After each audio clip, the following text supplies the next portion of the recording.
नमस्कार, welcome to world affairs unlocked. Recently Israel के prime minister Benjamin Netanyahu ने पाकिस्तान और चाइना को पूरी तरह से एक्सपोज करके रख दिया और ईरान वॉर का एग्जैक्ट फ्यूचर भी उन्होंने बता दिया। और साथ ही साथ बेंजामिन नेतन्याहू ने यह भी बता दिया कि ईरान वॉर एक्चुअली कब खत्म होगा। जैसा कि आप लोगों को मैंने पहले ही बोला था, ईरान वॉर सिर्फ और सिर्फ तभी खत्म होगा जब इजराइल चाहेगा। एज वी ऑल वांट कि ईरान का वॉर खत्म हो जाए, गल्फ रीजन में शांति आ जाए, क्योंकि इसका नेगेटिव इम्पैक्ट अब भारत पर भी विजिबल हो गया है। वी ऑल वांट कि स्टेट ऑफ हॉर्मुज खुले, हम सबकी लाइफ नॉर्मल ट्रैक पे आ जाए। मगर ये चीज़ें ना वाशिंगटन डिसाइड करेगी, ना ही तेहरान डिसाइड करेगा। ये चीज़ें सिर्फ और सिर्फ इजराइल डिसाइड कर सकता है। और इस बात को बेंजामिन नेतन्याहू ने क्रिस्टल क्लियर कर दी कि जो ये वॉर है वो सिर्फ और सिर्फ इजराइल के कहने पे ही रुकेगा, वरना और इसको रोकने के कोई चांसेस नहीं है। रिसेंटली नेतन्याहू का एक इंटरव्यू सामने आया और इस इंटरव्यू में नेतन्याहू ने एक बात साफ कर दी कि ईरान वॉर अभी तक ख़त्म नहीं हुई है और जब तक ईरान के पास एनरिच्ड यूरेनियम है तब तक ये वॉर ख़त्म नहीं हो सकती। और ये लोग यूएसए पर प्रेशर बना के रखेंगे कि ये वॉर यूएसए भी अपनी तरफ से ख़त्म ना करे। नाउ ये देखना इंटरेस्टिंग होगा कि ट्रंप इस वॉर को कितना लंबा खींच सकते हैं, क्योंकि as for the US parliament, बिना पार्लियामेंट के अप्रूवल के प्रेसिडेंट किसी भी वॉर को 60 दिन से ज़्यादा खींच नहीं सकता। और जैसा कि हम लोग जानते हैं कि ईरान वॉर को चलते हुए अभी 73 दिन ऑलरेडी हो चुके हैं एंड ट्रंप सिर्फ टाइम बोरो करके चल रहे हैं और बहुत जल्दी अमेरिकन इन पर प्रेशर बनाना शुरू कर देंगे कि ये वॉर जल्दी से ख़त्म करो और बातों को, इन सबको जल्दी से जितना जल्दी हो सके समेटो। मगर नेतन्याहू ने जिस तरीके से पाकिस्तान और चाइना को एक्सपोज किया वो अमेजिंग था। नेतन्याहू ने डायरेक्ट बोला कि पाकिस्तान में बहुत से ऐसे बोर्ड्स अकाउंट्स हैं जो कभी एक्ट करेंगे जैसे ये अमेरिकन है, कभी ये एक्ट करेंगे जैसे ये इंडियन है, कभी ये एक्ट करेंगे कि जैसे हम यूरोपियन नागरिक हैं। और प्राइमरली जो इनका टारगेट होता है वो होता है इंडिया, इजराइल और यूएसए जैसी कंट्रीज़। और इन तीनों कंट्रीज़ के खिलाफ ये प्रोपेगेंडा फैलाना शुरू कर देते हैं। और ये नेतन्याहू की जो क्लिप देखिए, इसमें ये साफ साफ बता रहे हैं कि आज के टाइम पर सोशल मीडिया पे क्या चल रहा है। आप सोशल मीडिया पर जाओ, वहाँ पर आप देखोगे एक आदमी लिख रहा है कि I hate Israel and I am American citizen and I am not normal citizen, I am blood wise American citizen. So और जब उसका आप एड्रेस चेक करोगे, जब उसका आप IP एड्रेस चेक करोगे तो आपको पता चलेगा ये आदमी तो पाकिस्तान में कहीं बैठा हुआ है। सो सबसे पहले आप क्लिप देखिए, फिर इसके बारे में आगे बात करते हैं। Deterioration of the support for Israel in the United States almost, I would say, it correlates almost 100% with the geometric rise of social media. And that by itself is not what caused it. And I don't believe in censoring them or anything, but I'll tell you what happened.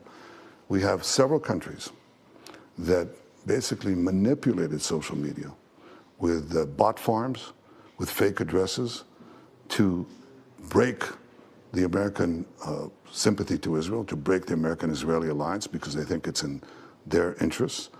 And they do it in a clever way. It's like you hear a text message. I'm a red-blooded Texan. I always supported Israel, but I can't stand what they're doing. I'm turning against Israel. And then you trace the address to some basement in Pakistan, And that's something that has hurt us badly.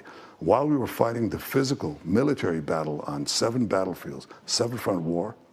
और यहाँ पे आप देख पाएंगे Israeli PM Netanyahu ने खुल के बोल रहे हैं कि लोग बोट फॉर्म करते हैं और ये काम सिर्फ पाकिस्तान नहीं बल्कि टर्किश और चाइनीज़ भी करते हैं। और you won't believe they have a bot farming and false propaganda army. I mean literally इन्होंने एक आर्मी बना रखी है जिसमें बहुत सारे लोग रिक्रूट कर रखे हैं जिनका काम सिर्फ इतना ही होता है कि फेक अकाउंट्स बनाओ और प्रोपेगेंडा को फैलाओ। सो इनको करना क्या होता है, लाखों के नंबर में ऐसे लोग होते हैं जो कमेंट करेंगे, पोस्ट करेंगे, रीपोस्ट करेंगे और उसका ट्रेंड बना देते हैं। और जैसे कि किसी भी चीज़ को एल्गोरिदम में लाना है तो उस पर इतने कमेंट्स करेंगे, इतने लाइक करेंगे कि वो चीज़, वो वीडियो या वो कमेंट या वो भी जो भी है वो सीधा एल्गोरिदम में आ जाएगा। और ये गेम लार्ज स्केल पे चल रहा है, ऐसा भी नहीं है कि छोटा मोटा है। और ये बहुत बड़ा फेक नैरेटिव चला रहे हैं और आई थिंक नेक्स्ट 3 से 5 साल में ये बहुत बड़ा इशू बनने वाला है। और अब यहाँ एक सवाल ये आता है कि हम पहचाने कैसे और इनसे बचे कैसे। सो इनमें ट्रस्ट करने के लिए सबसे अच्छा तरीका है, इसको समझने का सबसे अच्छा तरीका है कि सबसे पहले तो क्रेडिबिलिटी देखिए कि अकाउंट क्रेडिबल कितना है। और उसके साथ साथ आप ये कोशिश कीजिए कि जो आदमी लिख रहा है वो कौन है, उसके बारे में ज़्यादा से ज़्यादा जानने की कोशिश कीजिए। और अगर देखो तो इन सब चीज़ों में सबसे ज़्यादा कोई बढ़ाया है तो वो है एलॉन मस्क। इन्होंने फ्री स्पीच के नाम पे ट्विटर को एक ओपन बैटल ग्राउंड बना रखा है जिसको जितना मन में आए, जो भी है, जिसके खिलाफ जो भी बोलना चाहो बोलिए, हेट स्पीच, रेसिज्म फैलाओ या जो भी आपको मन में आए वो सब बोलिए। और इसमें जो सबसे ज़्यादा नुकसान हुआ है वो भारत को हो रहा है। और इंडियंस जो अमेरिका या यूरोप में या कहीं भी रह रहे हैं उन्हें सबसे ज़्यादा टारगेट किया जाता है रेसिज्म के नाम पे, कंट्री के कल्चर के नाम पे और बहुत सारी चीज़ों के नाम पे ये ऐसे करते हैं। और ये काम बेसिकली करता कौन है? पाकिस्तानी और चाइनीज़, जो खुद को अमेरिकन या यूरोपियन बता के और ऐसे बोट अकाउंट बनाते हैं और फिर फेक प्रोपेगेंडा जो है वो फैलाते रहते हैं। और एक धमाकेदार बात जो नेतन्याहू ने बोली वो ये है चाइना को लेकर। नेतन्याहू ने खुलकर बोला कि चाइना ईरान की मदद, मिसाइल बनाना, इन सब में कर रहा है। इस क्लिप में आप देखोगे नेतन्याहू चाइना के बारे में खुलकर बोलेंगे कि चाइना किस तरीके से और किस हद तक ईरान की हेल्प की है मिसाइल बनाने में।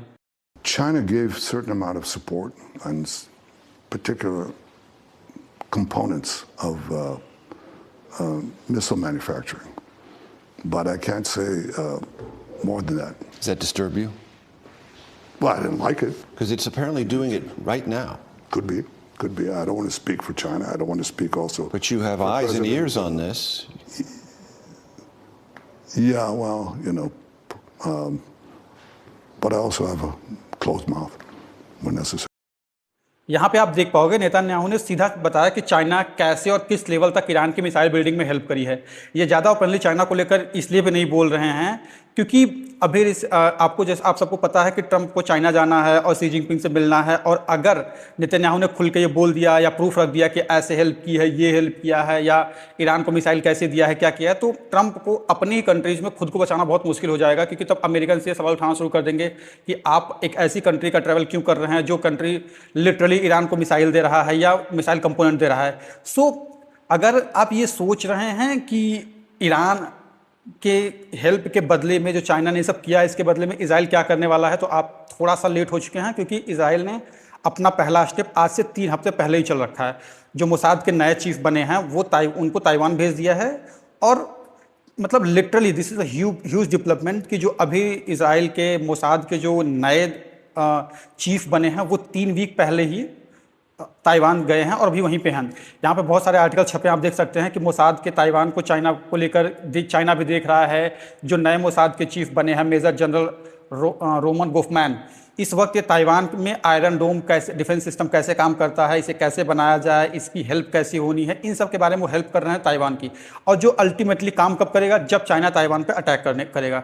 सो आप इवन देख सकते हैं कि चाइना भी इस बात को लेकर काफ़ी कंसर्न है कि मोसाद अब ताइवान में एक्टिवेट हो चुका है। आने वाले टाइम पर आप देखोगे चाइना से इजराइल ताइवान में एक जरूर इनडायरेक्ट कॉन्फ्लिक्ट जरूर लड़ेगा। मतलब कहीं ना कहीं जब चाइना ताइवान पर अटैक कर रहा होगा तो मोसाद और इजराइल ताइवान की हेल्प कर रहे होंगे चाइना से बचने के लिए। और रही बात इंडिया की, तो यहाँ तो अलग ही मुद्दा चल रहा होता है। जब आप देखो तो यहाँ पे चुनाव, फिर उसके बाद फ्रीबीज बांटो और ऑल चल रहा होता है। चाहे इंडियंस पे ऑनलाइन या ऑफलाइन किसी भी तरीके से इंडिया के इमेज को हर्ट किया जाए या किसी भी इंडियंस को हर्ट किया जाए। और बट हम लोग तो कहीं और बिजी रहते हैं कि चुनाव लड़ो, ये करो, वो करो। लेकिन but as we can see आने वाले टाइम में इजराइल गूगल, मेटा और एक्स के साथ कोलैबोरेट करके पाकिस्तान और चाइना में चल रहे बोट अकाउंट पे कुछ ना कुछ बड़ा क्रैकडाउन करेगा। और जैसे इस पर कोई अपडेट आता है मैं आप सबके लिए अपडेटेड वीडियोस लाता रहूँगा।